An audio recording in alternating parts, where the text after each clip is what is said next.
lagi mantau pasar burung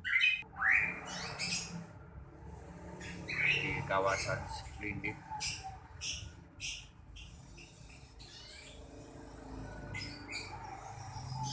Ini pasar udah normal dan banyak ibu bapak yang mencari-cari burung. Ya, kita lihat guys.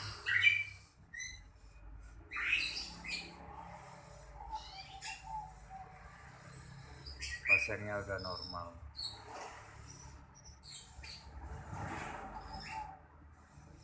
dan banyak peminat yang mencari bahan-bahan burung.